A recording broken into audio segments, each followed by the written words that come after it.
It was the winter of 1944. The world was already burning. Snow fell quietly over the European countryside, but beneath that silence, death waited. The war had turned men into ghosts, and heroes into legends. Among them was one man, an American machine gunner named Private Daniel Cole, 24 years old, from Kentucky. No one at home knew that, in a few hours, he would make a choice that would echo through history. The air that morning was cold enough to bite through bone. Cole's platoon had been holding a small Belgian village near the Ardennes forest, a place that would soon become a graveyard for many. The Germans were coming, and they were coming fast. The roar of tank engines, the clatter of tracks, and the far-off thunder of artillery rolled across the valley like an approaching storm. Cole sat behind his M1919 Browning machine gun, eyes fixed on the tree line. The men beside him were exhausted, faces pale, uniforms stiff with frost and fear. They'd been fighting for days without rest, running low on ammunition, food, and hope. Command had told them reinforcements were coming. But Cole knew better. Out here, it was just them and the enemy. The radio crackled, a faint voice shouting through static. They've broken through the North Road, tanks approaching.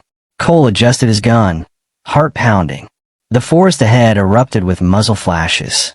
German infantry poured out, hundreds of them, shadows moving through the snow. The first round screamed past. Cole's gun came alive, spitting fire and smoke into the white world. He could feel the vibration through his chest as he swept the field with deadly precision. His bullets tore into the first wave, cutting them down before they could reach the ridge. The smell of gunpowder and burning metal filled the air. His loader, Private Harris, shouted over the deafening roar, "We're running low." Cole didn't answer. He just kept firing, eyes narrowed, heart racing. For every enemy that fell, two more appeared. Minutes felt like hours. The platoon's left flank had collapsed. Men were falling back, dragging their wounded. Cole's position was now the only thing holding the line. The Germans knew it, and they started to focus all their fire on him. Machine gun bursts ripped through the sandbags. Dirt exploded around him. Harris went down, hit in the shoulder. Cole pulled him back, yelling for a medic, but no one came. There were no medics left. He looked down at his ammo belt, almost empty. Just a few rounds remained. Cole's breath came in sharp gasps. He knew what it meant. If he stopped firing, the Germans would overrun them all. He thought of his men, the ones who trusted him, who fought beside him, who had become his brothers. He thought of home, his mother waiting by the window, his little sister waving a flag when he left.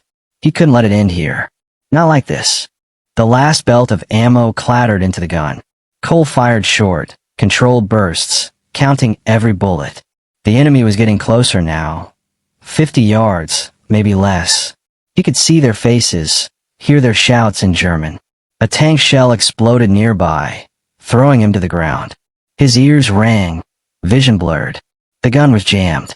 He cursed under his breath, blood running from a cut on his forehead. He grabbed a screwdriver from his pouch, cleared the jam, but when he looked down, only one bullet remained in the feed. One. He stared at it, heart hammering. Then he saw them, a group of German soldiers flanking the platoon from the right, maybe 10 of them, moving fast, rifles ready. His men hadn't seen them yet. If they broke through, everyone would die. Cole took a deep breath, steadied his hands, and aimed. The world seemed to slow down. His finger tightened on the trigger. The gun roared one last time. The bullet hit the lead German soldier square in the chest, and the man fell backward into his comrades, tripping them, scattering the group. In that single second of chaos, Cole grabbed a grenade from the fallen Harris, pulled the pin, and hurled it toward them. The explosion tore through the snow. Smoke, fire, and silence followed. When the dust cleared, Cole was slumped beside his gun, exhausted, bleeding, but alive. Reinforcements arrived an hour later. His platoon, battered but breathing, owed their lives to the man who refused to give up until his very last shot. They found him still holding the trigger, the machine gun barrel glowing red hot. Later, they said that his final bullet saved over 30 men. He never called himself a hero.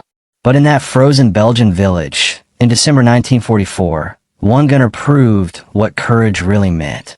The snow didn't stop that night. It fell silently over the battlefield, covering the wreckage, the broken rifles, and the still forms of men who had fought until their last breath. The air smelled of gunpowder, blood, and frozen earth, the scent of war. Private Daniel Cole sat in the ruins of the farmhouse that had become their stronghold. His hands trembled, not from cold, but from what he had just survived. The medic wrapped a bandage around his head. "You're lucky to be alive, Cole," he said quietly. Cole just stared at his hands, still shaking, still red with blood that wasn't all his own. Lucky, he thought.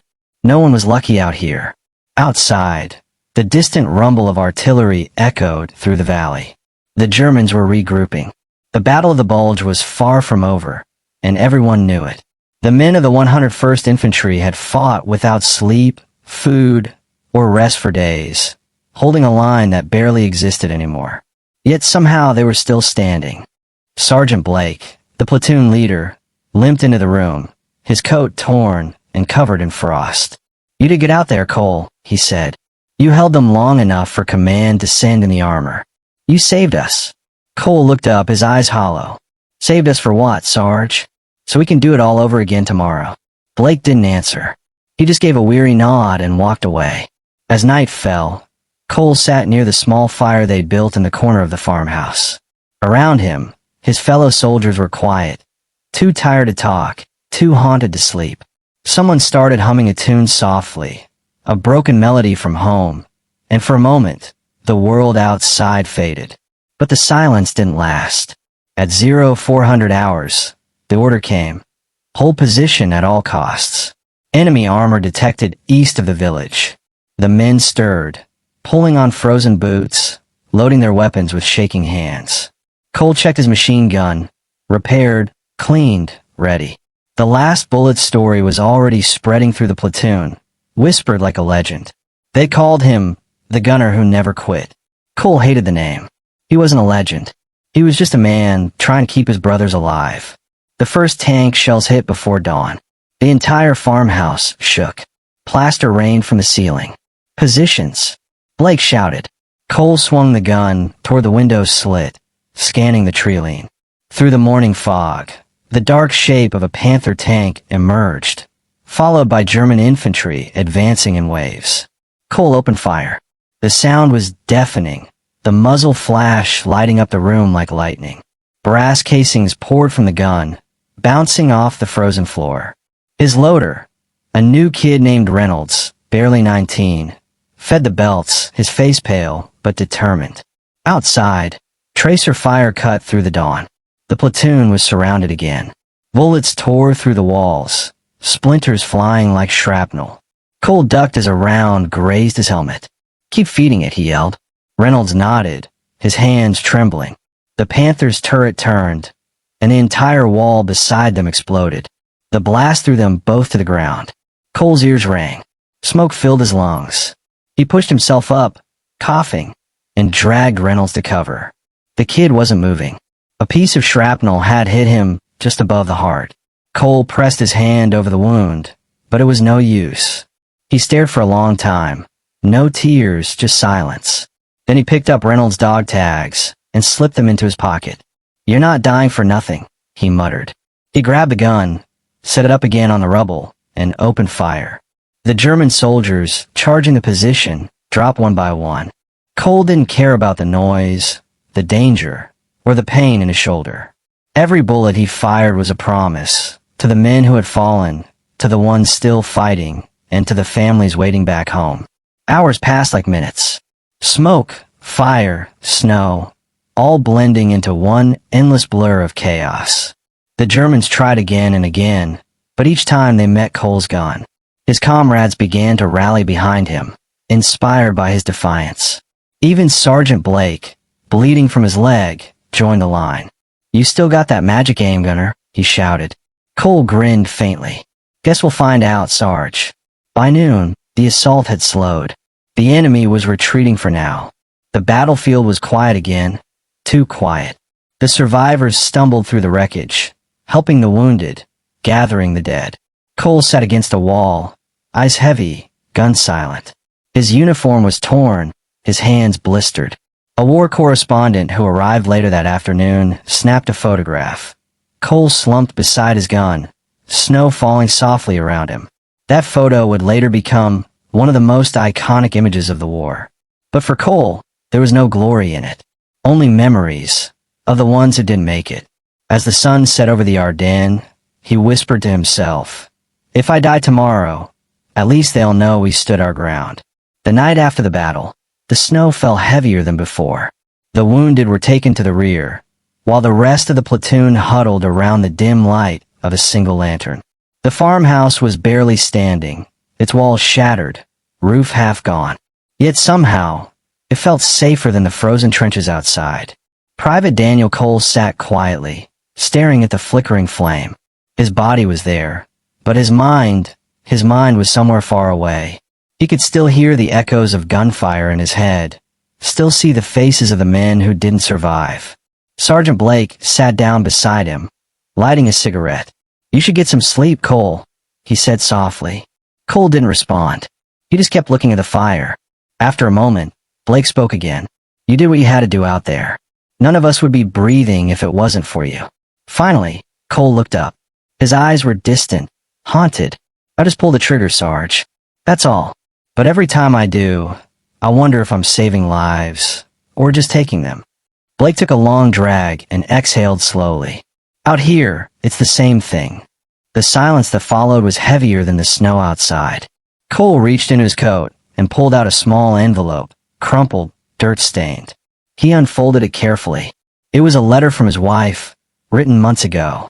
The ink had faded, but her words still burned in his heart. "Danny, I pray for you every night. When you come home, promise me you'll leave the war behind. Promise me you'll smile again." He read it over and over, the words blurring as his eyes filled. He wanted to write back, but he didn't know what to say. How could he explain what he had seen? How could he tell her about Reynolds, the kid who never made it home? He tucked the letter away and closed his eyes. For a moment, the sound of the wind became the laughter of his daughter, a memory from before the war. Her small voice echoed in his mind. "Daddy, are you brave like in the movies?" He had told her yes. But the truth was, bravery in war didn't feel like courage. It felt like survival. Suddenly, the sound of footsteps snapped him back to reality. The door creaked open. A scout entered, covered in frost. "Sarge, intel just came through," he said, panting. "Command says the Germans are preparing for a counterattack at dawn." Blake stood up instantly. "How many?" "Too many," the scout replied grimly.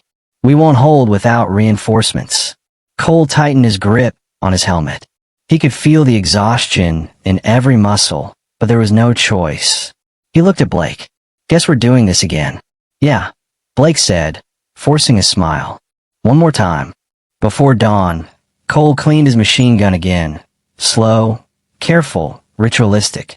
Each click of metal was like a prayer. Around him, the platoon prepared in silence. No one spoke. They all knew what was coming. Outside, the first light touched the horizon. The snow glowed red, not from sunrise, but from fire. Artillery shells began to fall, shaking the ground like thunder. Cole took his position, eyes locked on the tree line ahead.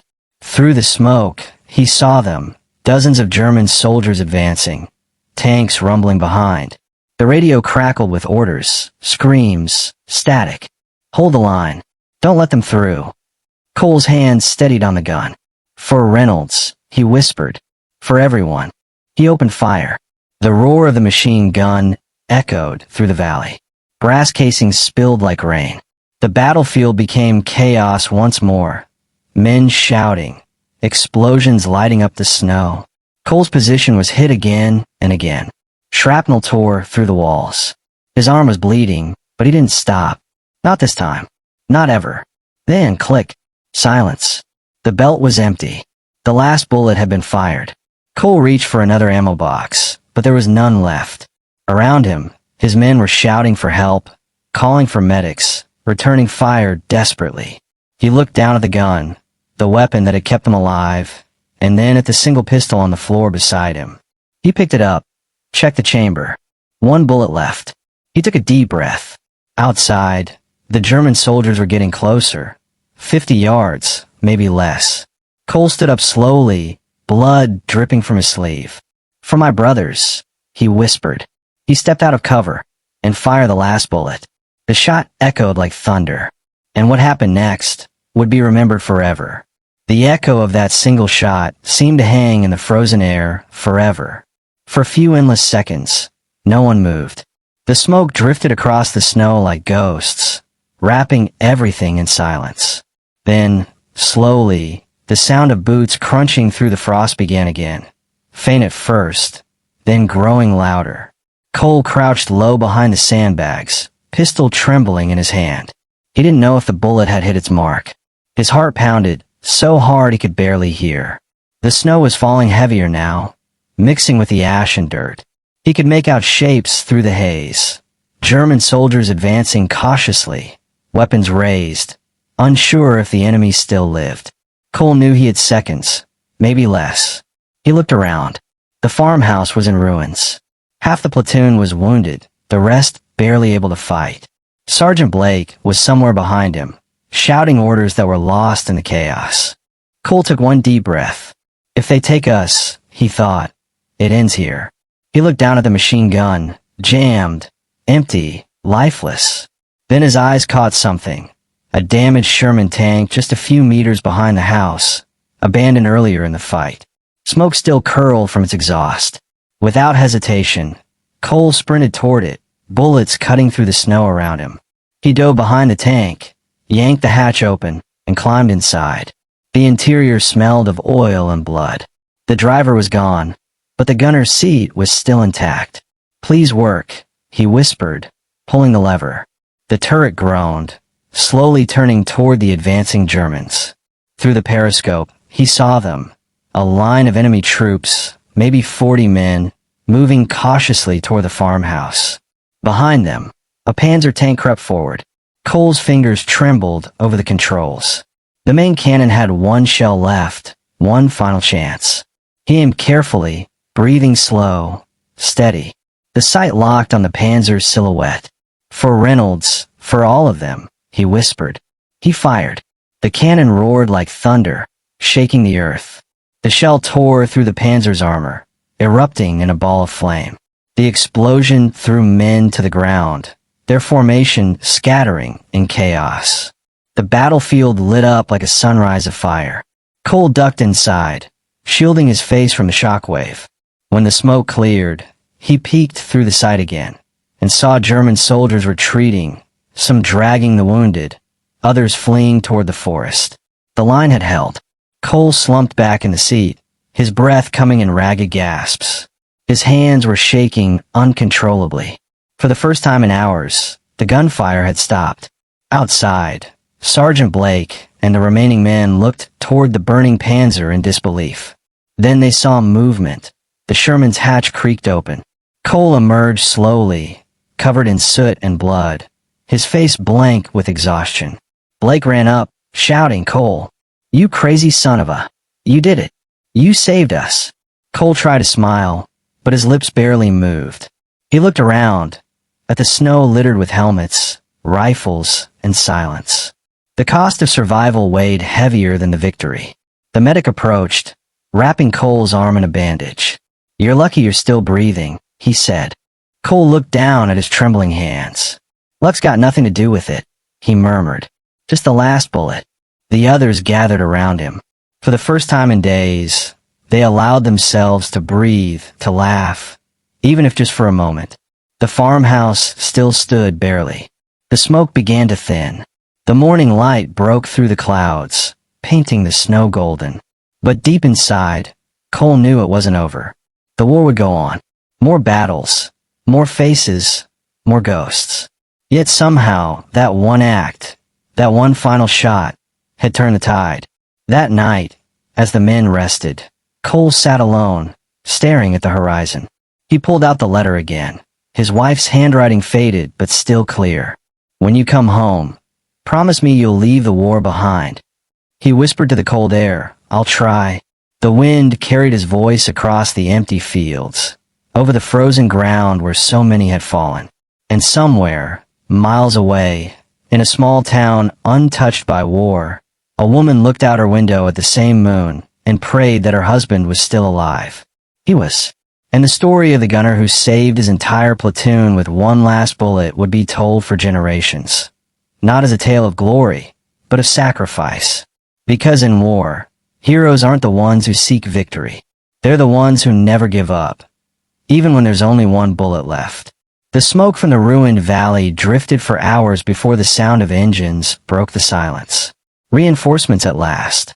Long columns of American half-tracks rolled through the shattered forest road, their headlights cutting through the mist.